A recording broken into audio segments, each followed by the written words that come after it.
Good afternoon on this Monday, March 16th. I have to say that already I miss having you guys in class as I'm teaching to an empty classroom.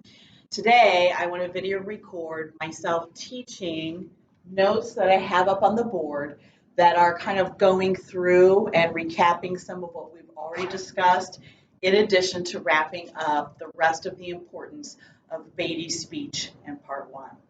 Before we go ahead and dive into those notes, I want to go ahead and start with a prayer.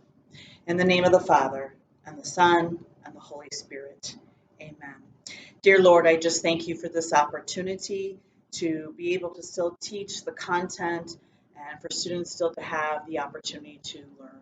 I just pray, as this has been declared a National Day of Prayer, that you will just help our country, our families, our students and staff get through this challenging time, but also help us to remember that there is nothing that you cannot help us with. There is nothing too powerful for you to deal with. Thank you so much for this day, for a start of a new week, and for opportunities of learning. In Jesus' name we pray. Amen. In the name of the Father, and the Son, and the Holy Spirit. Amen. So before I go ahead and kind of start recapping while also wrapping up important information that we have not gotten to yet, I need you to get out a piece of paper. I want you to go ahead and date it for today. And again, today our date is Monday, March 16th, 2020. So again, go ahead, get a piece of paper out, and go ahead and take down these notes, which are going to be important for our test when we return to school. If we start over here, this is kind of a recap, just to kind of refresh your memory as far as what we've been talking over the past couple of weeks. When we look at the start of part one, where Beatty comes to the Montag house and gives Guy Montag the lecture, he starts off with explaining, okay, how did this society evolve into where they are today? That firemen no longer put out fires, but they start fires and they burn books. In addition to several other changes in society that we have talked about, how teenagers treat each other, the parlor walls in the homes, no critical thinking, the weird people like the McClellans, and just on and on. Again, we've talked a lot about that. So Beatty kind of gives a little bit of history that it kind of started shortly after the Civil War. And what we started seeing in this society is the change or the development of photography, which is kind of the start of how technology has impacted the society in Fahrenheit 451. And we've also made the connections of how it impacts us today. So after the Civil War, the development of photography. Then we enter into the 20th century. We have the development of motion pictures, radio, television, and we've talked about television kind of equals the idiot box, which we read previously in part one. All of these points, all of these technological developments during this time basically kind of equate to or evolve into things having mass, being bigger. And as we continue to kind of talk through these, again, it connects to other points that Beatty makes. So because we have a development in technology, because things are bigger, they have mass, then we have to simplify because it's too complicated. So let's simplify, let's water down books, films, radios, magazines. Before I talk about how those are dumbed down, what Beatty tells Montag is that at one time books appealed to a few people here, there, everywhere, because the world was roomy. There was enough room to be able to handle complex material, critical thinking. We didn't have, and this is where we see this dumbing down of films, radios, magazines, and books, because there's this dramatic increase in the population. Some would even say today in our society, in our world, there's an overpopulation. So again, this is the start. And because things began to have mass, they had to simplify by dumbing down these items, films, radios, magazines, and books. As our 20th century continued, those things that began to have mass now have to speed up and go faster and faster. So not only are we speeding up, dumbing down, but we have to cut books and make them shorter. We have to condense the information because, again, we have this development in technology and we have an overpopulation. So we need to come out with shorter pieces of literature. We need to condense tabloids, short, quick, digest. And I would say today we definitely see that through social media. Shorter pieces of information. That snap ending that Beatty tells Montag. Shorter, faster, quicker. And what's the purpose of the dumbing down and the snap ending and the shorter, quicker, faster? Well, the purpose, as Beatty says, is to whirl man's mind around so fast that there is absolutely no time to think. If you keep man's mind so busy, those thoughts whirling and swirling, they can't, or man cannot stop to think on one thought before it's next onto the other thought. Again, the purpose, and we've talked about this, is no thinking. So after we see this change in mass, population, technological changes, which shorten and dumb down literature and information, now we see our next change. School is shortened, discipline is relaxed, and we talked about those changes in school over the past 20, 30 years, probably even longer. What's interesting is that Beatty also says, in addition to these 2 points, we have philosophies, drop philosophies. Now, I want you to answer that question in addition to the notes. Why would philosophies be dropped? You need to Google, you need to look up, what is the definition of philosophy and what does it mean? And you need to write that down. We also, according to Beatty, dropped history. It has been forgotten, it has been changed, and it has been deleted. Have we done that in our society today? Have we changed history? Have we tried to delete parts of history? And are our citizens forgetting history? In the South, we had the debate over taking down statues from the Civil War because of what those statues represented, deleting. We have a high percentage of, according to research and according to articles, adolescents who don't know what the Holocaust is, or some believe that it is a made-up event. Change or forgotten. So this is extremely relevant in what we're seeing today. Languages dropped. Answer this question. Why would languages be dropped? Something that's interesting is in my high school, we had German, we had Spanish, we had French. Now my high school that I graduated from only teaches Spanish. There are some high schools, yes, that still do offer more than one language. But what is Beatty saying? What is his point when he says that languages are dropped in addition to history and philosophy?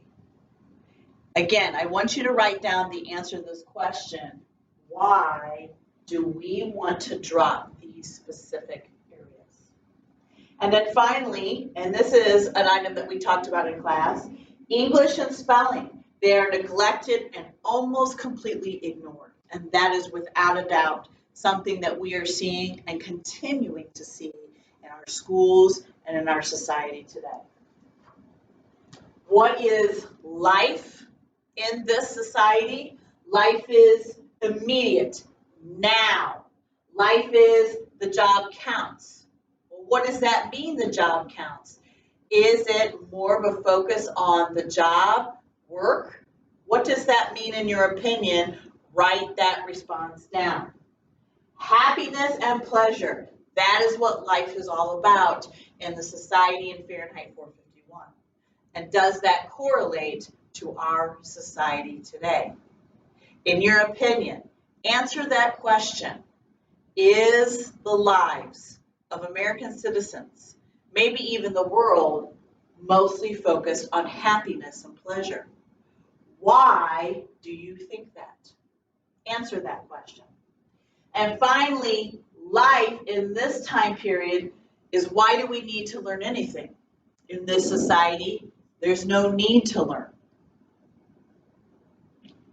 Again, this emphasizes the lack of critical thinking because there is not an emphasis, an importance on learning. So here's my other question that I want you to write a response to. Is learning needed today? Or do students, society, citizens think that learning isn't needed, that it's not valued? From the Civil War and the changes in technology, the increase of population, the dumbing down of literature, its purpose, what life is about, we have some other reasons that Beatty tells Montag this is why we are in a society that exists the way that it exists. Sports. We spent probably a couple periods talking about this last week. More for everyone. Sports equals groupthink, and we talked about what that meant, that meaning of groupthink. We want to organize and super organize sports. And again, we talked about those reasons. You wrote those down.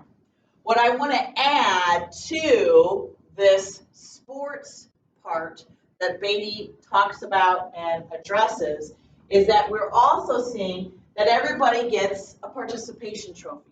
Everybody gets a ribbon. We don't want anybody to feel left out. It used to be, when I was back in elementary school, that field day, everyone didn't get a ribbon. It was only if you placed in a certain event.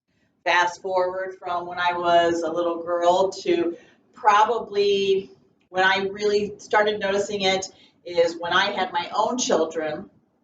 So that's about 20 years from, no, excuse me, that's about 30 years from when we didn't have a participation award for everybody.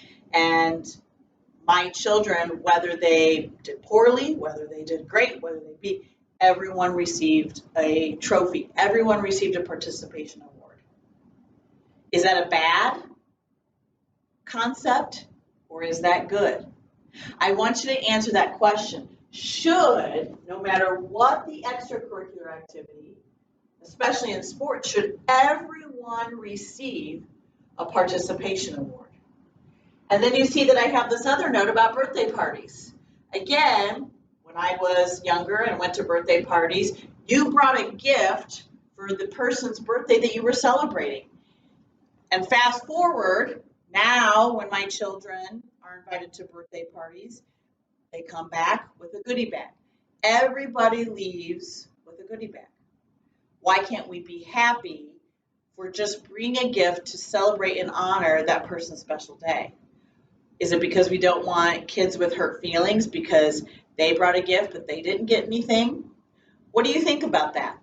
Write down your opinion on the extra points or the additional points that I'm making about trophies, awards for participation, and birthday parties.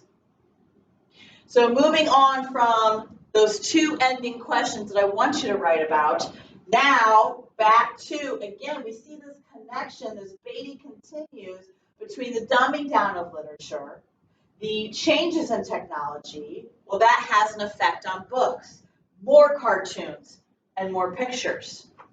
Graphic novels have become more and more popular. Less words, more pictures.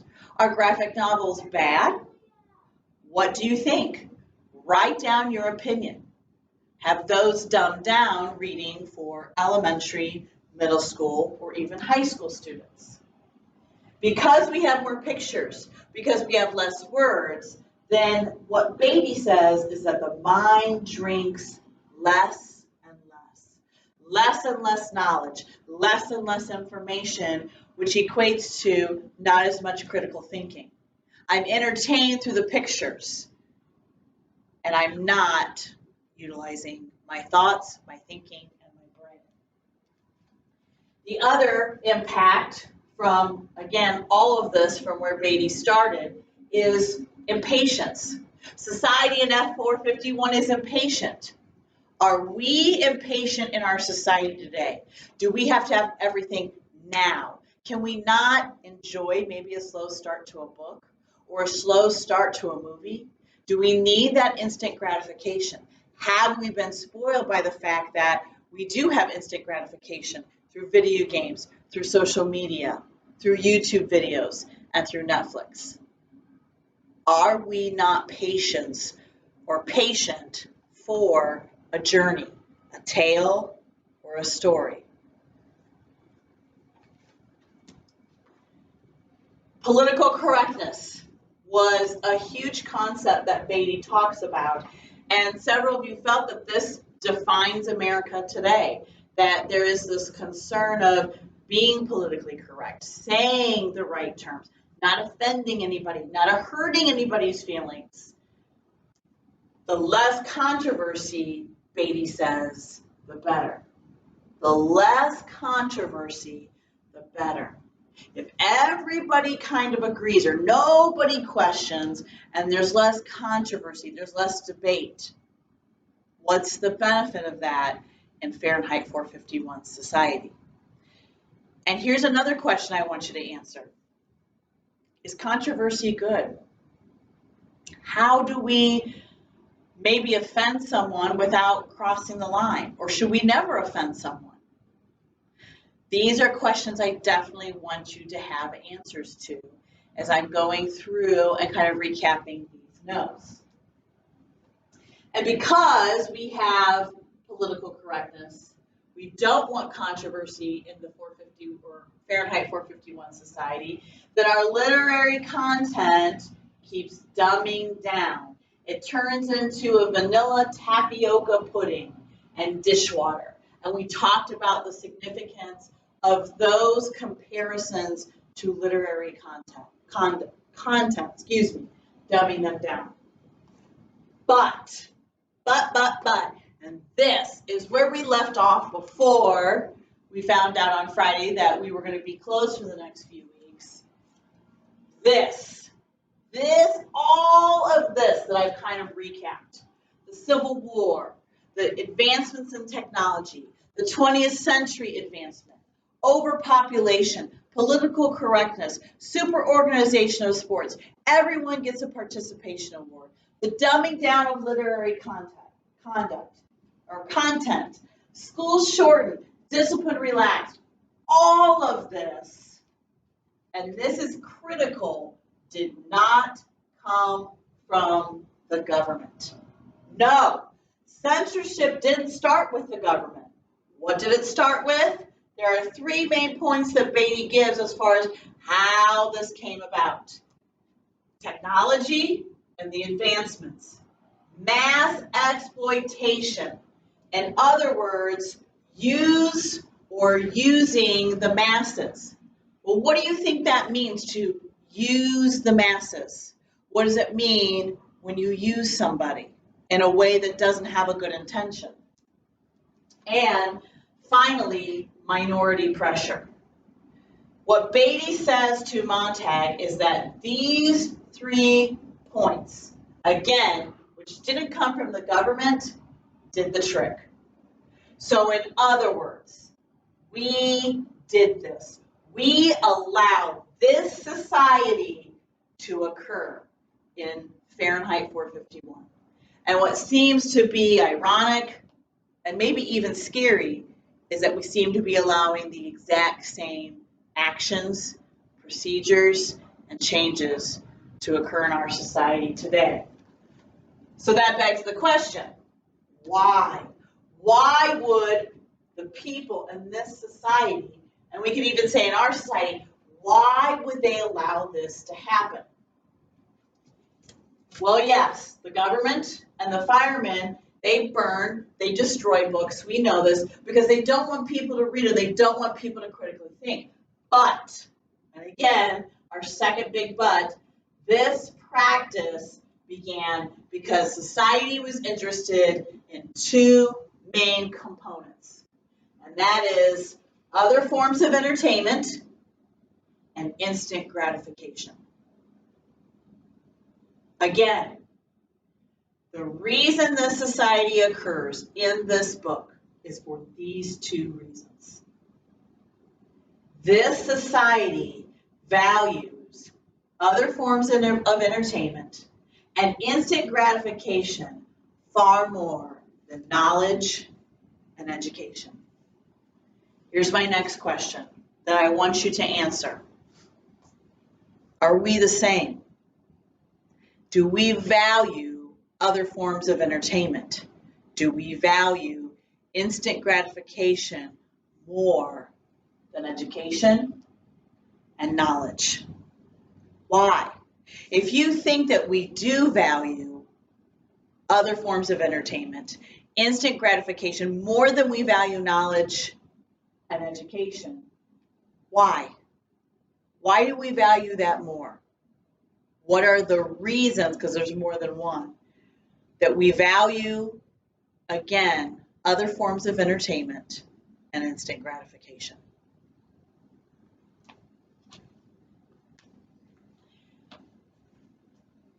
That is our recap. Now, let's move on to page 55 in Fahrenheit 451, part 1. And let's talk about how Beatty answers the question for Montag. Yes, but what about the firemen then? And Beatty begins to explain how the firemen came about. So, on page 55, he says, with school turning out more runners, jumpers, racers, tinkerers, grabbers, snatchers, flyers, and swimmers, instead of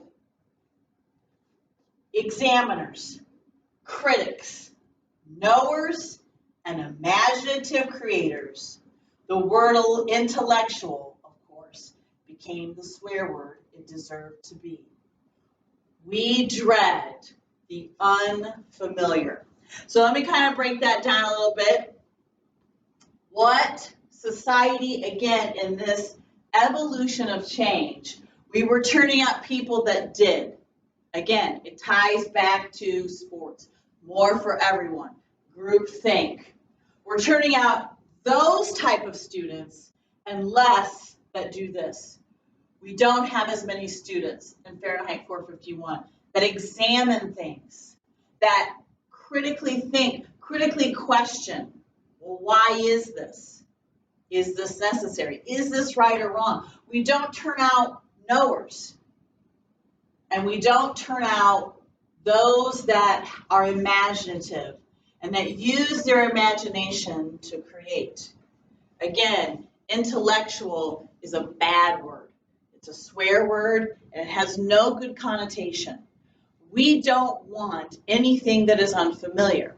And I'm sure you've heard of people or the statement that don't like change.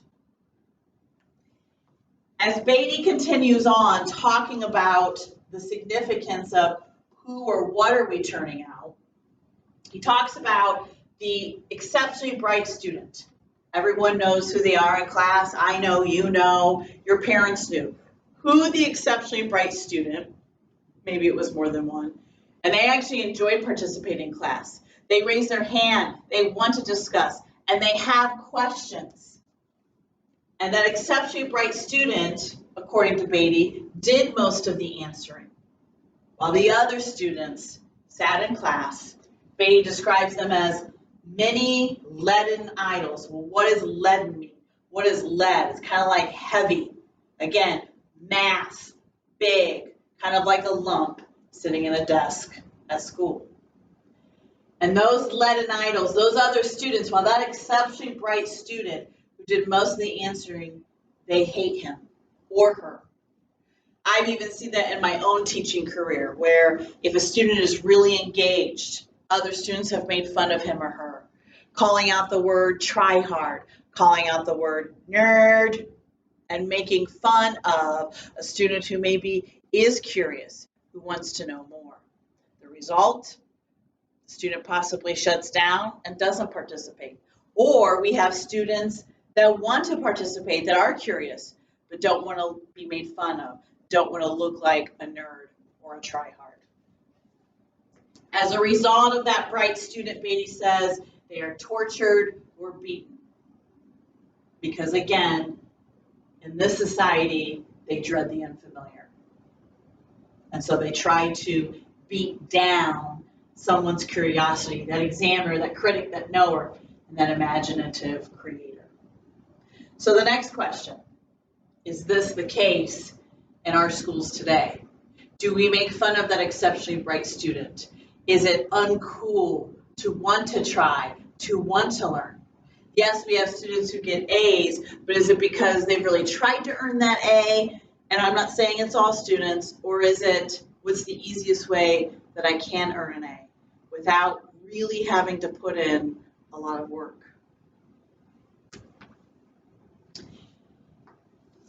So on page 55, again, the culminating points that Beatty makes in connection to dreading the unfamiliar.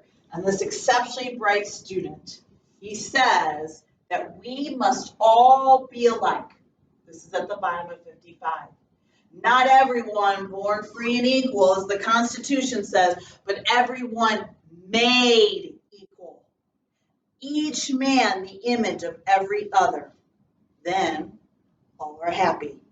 For there are no mountains to make them cower, to judge themselves against. We maintain happiness, and in this society, happiness, pleasure, entertainment. That is what life is all about. If we get rid of the exceptionally bright, the examiners, the critics, the knowers, the imaginative creators, then we don't have to worry about feeling bad about ourselves. We have no mountains to make them cower, to judge themselves. We don't have to look at that person and say or think, man, I'm less than them, because we're all the same. So there's definitely that theme of conformity, being push, push, push, and we're really seeing it in the school systems of Fahrenheit 451, keeping in mind that a lot of students don't go to school. We have lots of sports, we have groupthink, we dumb down books, we dumb down literature, and we get rid of the students that are exceptionally bright, the Clarice McClellans, the weird ones. As we turn to page 56, Beatty continues from all of this into his key points about books. He calls the book a loaded gun in the house next door. Why do you think, and I want you to answer this question, he makes the analogy, the simile, that a book is a loaded gun? And how can this loaded gun be dangerous? A book is a loaded gun in the house next door. Burn it. Take the shot from the weapon. Breach man's mind. Who knows who might be the target of the well-read man? Me? I won't stomach them for a minute. And so when houses were finally fireproof completely all over the world, keep in mind this is just not the United States, there was no longer need of firemen for the old purposes. They were given the new job as custodians of our peace of mind, the focus of our understandable and rightful dread of being inferior. Official censors, judges, and executors. That's you, Montag, and that's me. And this point on page 56, again, we must burn books. We must take away this weapon. We must breach. Well, what does that mean to breach? I want you to Google the definition of breach, and I want you to write it down. Breach man's mind. We know what kind of minds this society wants. And so this helps explain, why do firemen no longer put out fires? Why do firemen burn down houses and burn books? Okay? The old purposes are no longer needed because homes are finally fireproofed. We know that if a book is found in a house, the entire house is burnt. But the structure, the framing of the house remains. So, because homes are finally fireproofed all over the world, and that's important because this is just not American society that this is occurring in. The new job, they are custodians. They need to keep custody and maintain that peace of mind for all human beings. What's that peace of mind? Keeping them happy, keeping them entertained, not making them feel bad or offended. The focus for firemen, we must keep everyone inferior.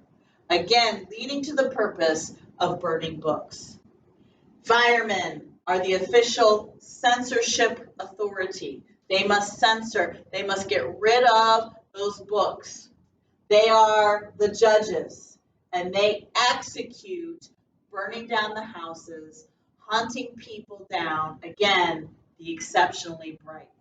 Getting rid of those type of people, that thinking, and books in this society. As we move over to my other board, I'm going to turn the computer so you can see it. We're going to continue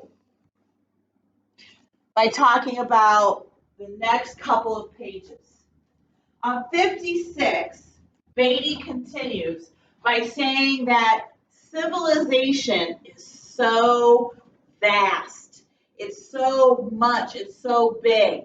He says you can't have minorities upset and stirred up. Keep the peace. Keep the calm. He asks Montag an important question. Ask yourself, what do we want in this country above all? And on 56 at the bottom, this is what Beatty says. You must understand that our civilization is so fast that we can't have our minorities upset and stirred. Ask yourself, what do we want in this country above all? People want to be happy. Isn't that right? Haven't you heard it all your life? I want to be happy, people say.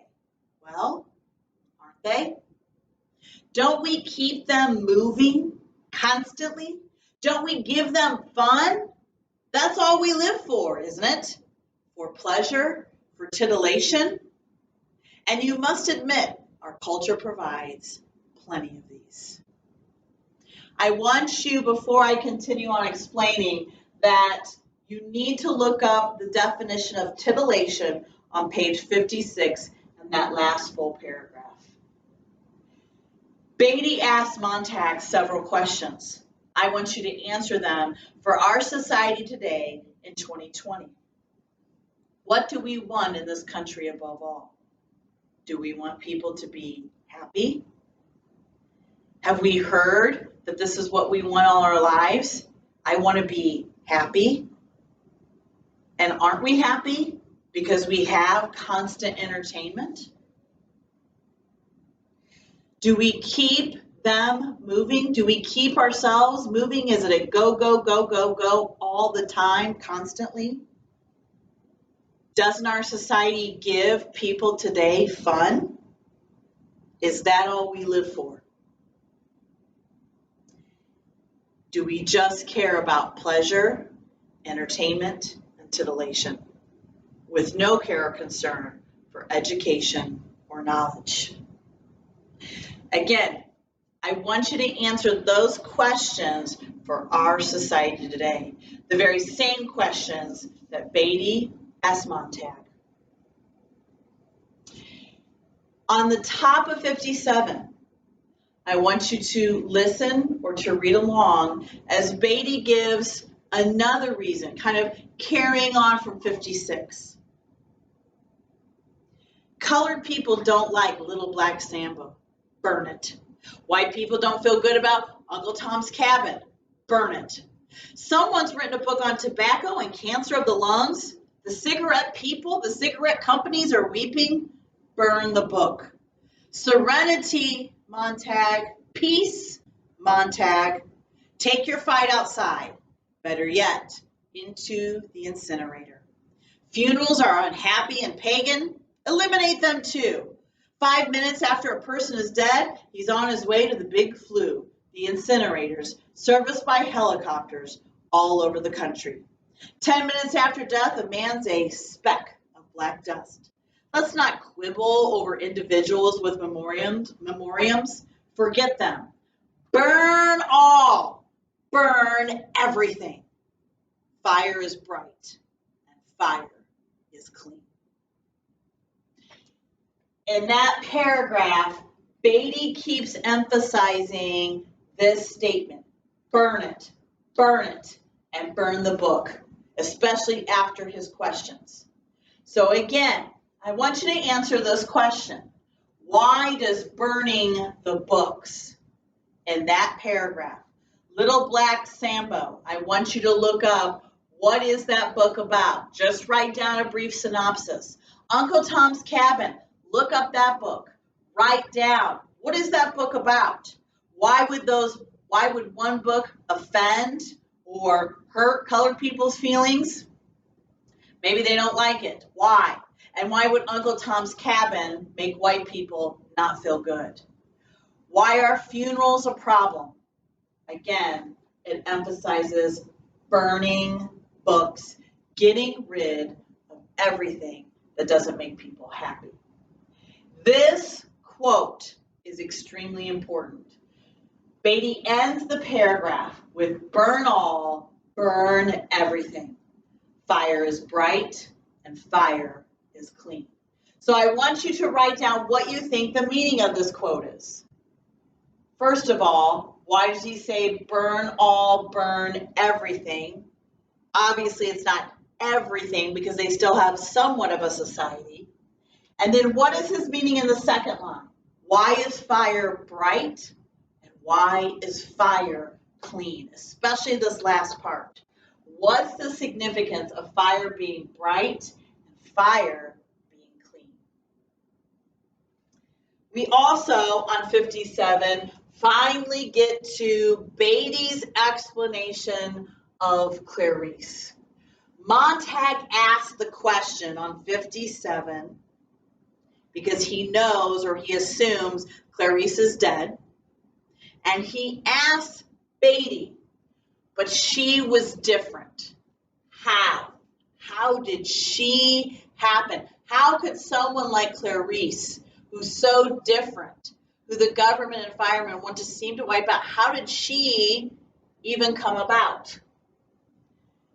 Because Beatty, and he even says this on 57, identifies Clarice as a time bomb.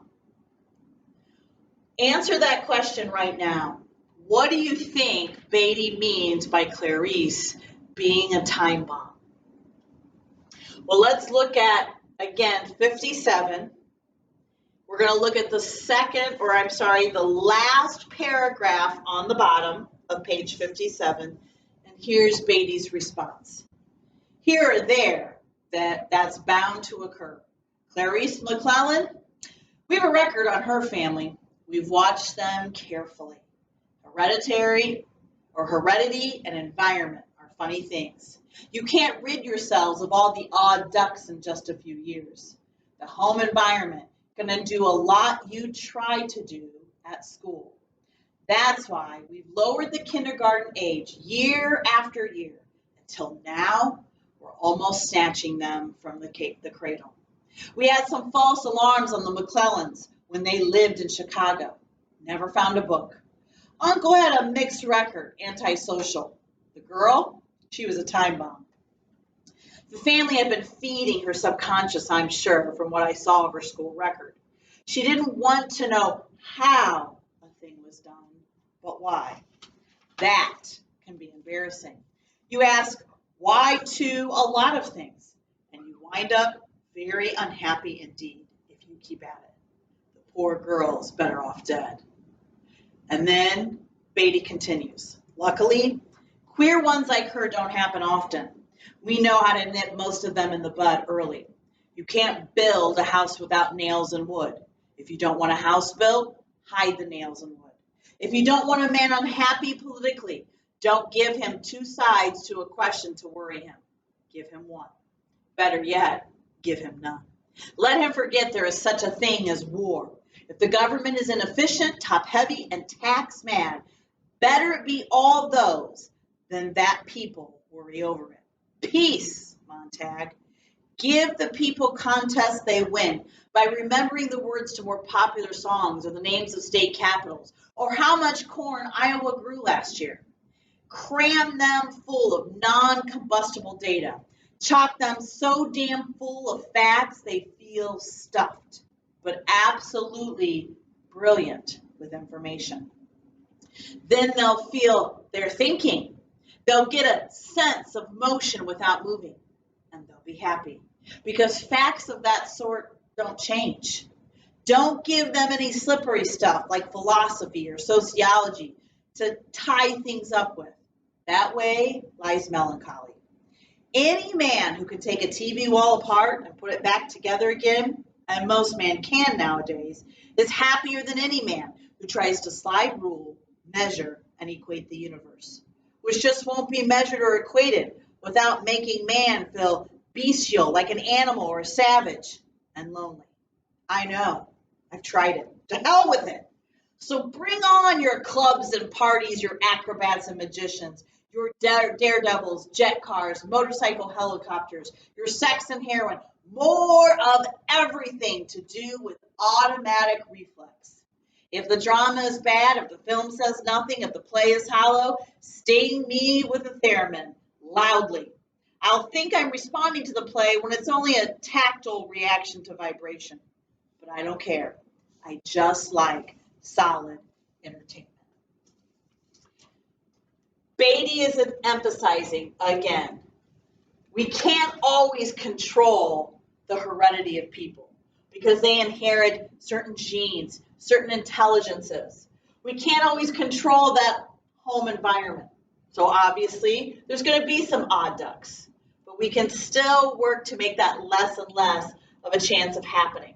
So we're going to start lowering kindergarten. We're going to make it younger and younger until we're basically taking them from the cradle, from birth, in order to brainwash.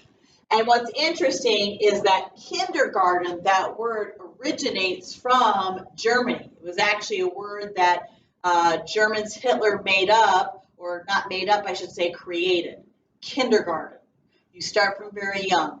What's the easiest age group to brainwash, to manipulate, to control? Children. So you start them out young, and then they develop into an individual that doesn't question government, doesn't question authority, and does what they're told. So that's the point that Beatty is making about snatching, starting younger and younger. His main issue, or society's main issue with a Clarice McClellan, is they don't want to know how, they want to know why.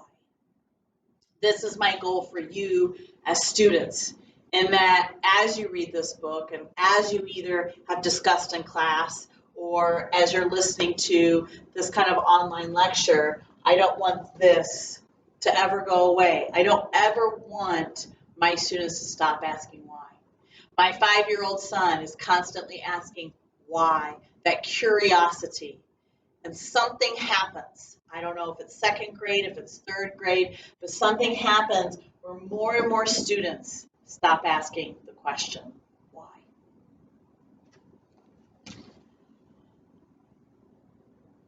In addition to just some of the points that I summarized for that passage that I read, a couple other connections that I want you to make. So again, Beatty emphasizes, let's have them remember quick things that they will easily forget. We don't want anything to stay in the memory too long, remember it for just a short period of time, and then forget it. We want people to feel so full of information that they feel like they're intelligent. They feel like they are bright.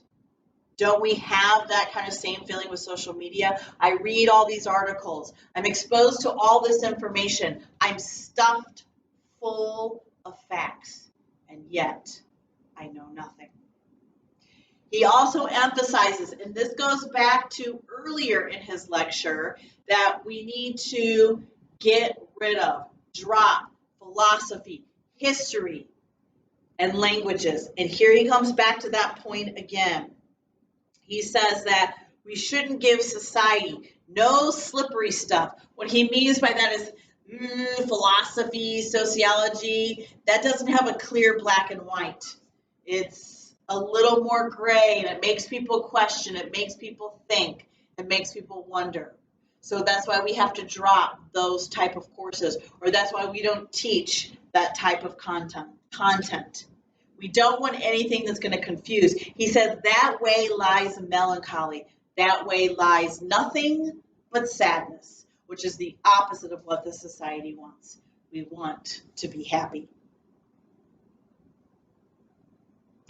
And interestingly enough, Beatty makes a statement that he knows.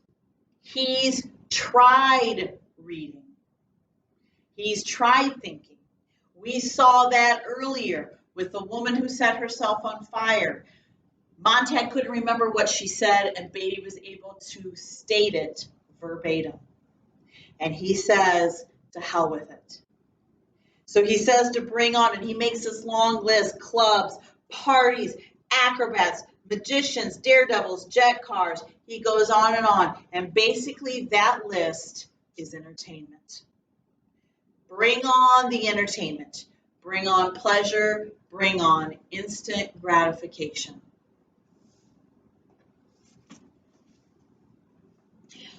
On 59, and excuse me, let me go back to 58. This just emphasizes that weird individuals like Clarice. Beatty says that luckily they don't happen very often, because this government, this society is working hard to make sure the weird ones, the odd ones, there aren't many of them. And if they happen to exist because of what they've inherited, their environment, then they're better off dead. And they ensure certain actions to take care of that. So, on 58, one more point that I need to make about 58.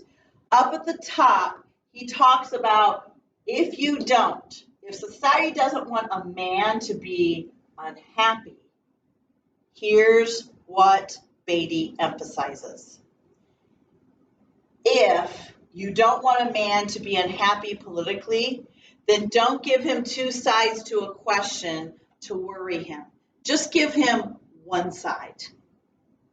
Or give him no sides. And let's think about our politics today. Are there two sides? Is there one side? Is it so confusing that it tends to be, well, we don't vote on the issue, or we vote on what they say, but how we feel about them, how they look? Something to think about. He also says here, forget war. Don't worry. Bring them peace. Give them contests. Stuff people with happiness. Stuff them with information. Stuff them. That we have this society. And in Beatty's mind, it's a better society. As he ends his point on 59, he talks about the fact that they are the happiness boys. Beatty sees himself, he sees the firemen, which is why he considers their job so important, as the protectors of happiness. Firemen must get rid of books and conflicting ideas because books cause doubt and they cause unhappiness. And we can't have that in this society. Beatty believes he is content. My question, the next one that I want you to answer is he content? When we think about what happens later on in the book, I think you know the answer to that question.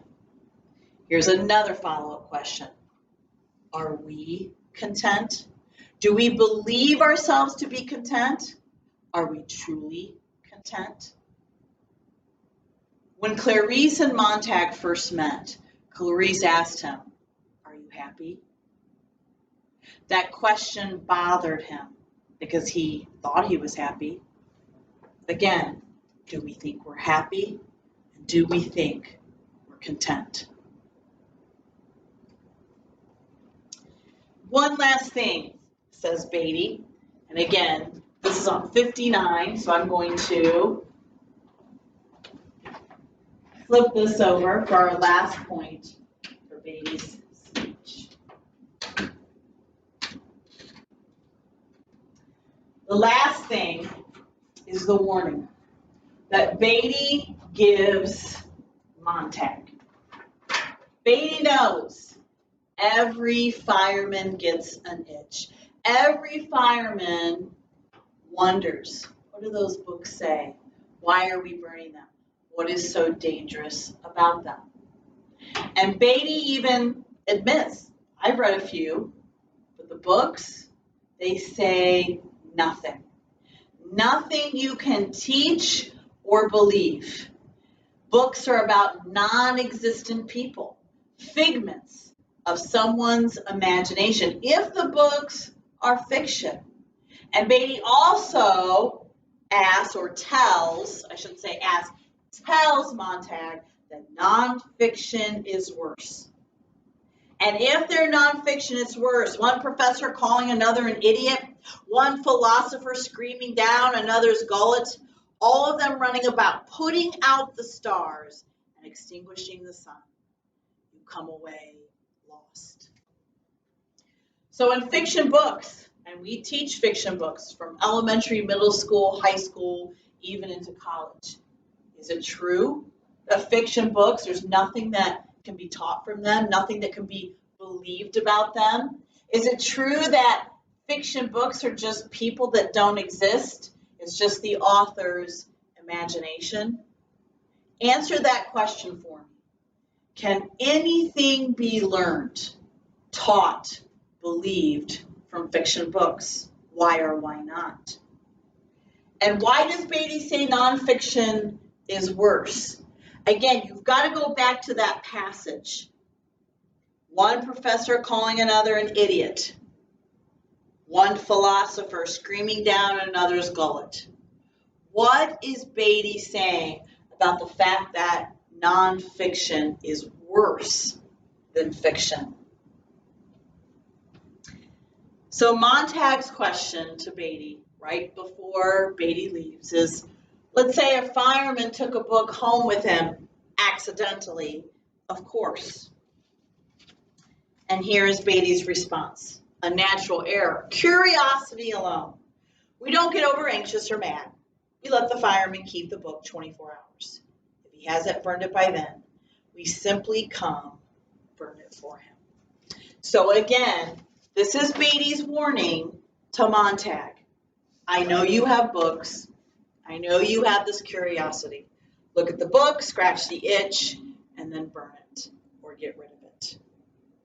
Because, Montag, you know what will happen if you do not. This ends the lecture that Beatty gives to Montag.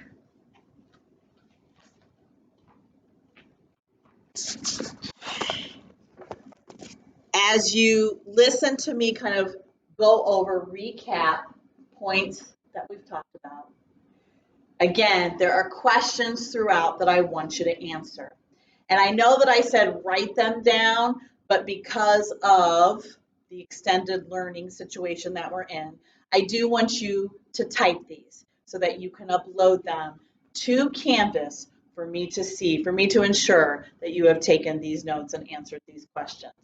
So make sure that when you type the start of these notes, again, the recap, because I put some additional questions, and then cover the rest of what we weren't able to get to physically in class. Type that MLA header, a title, again, part 1, the Hearth and the Salamander, Beatty's lecture, and you can put the page numbers, which starts, I believe, it ends on 59, but it starts on page 51. 51 to 59. And then you can make sure that you've got that double space, the whole document, again, which we've practiced in class. We will continue this video series as I will be giving more notes over some key points in part 1, part 2, and part 3 these next couple of weeks. Be prepared to, again, type notes so that you could upload them to Canvas for me. Have a wonderful day. Again, I just really miss having you in class, and just keep praying for just this whole situation, for our country, for our president, and I hope that you are just able to maybe slow down a little bit since a lot of activities and events are canceled, and not only get some more out of your learning, but also some time with family.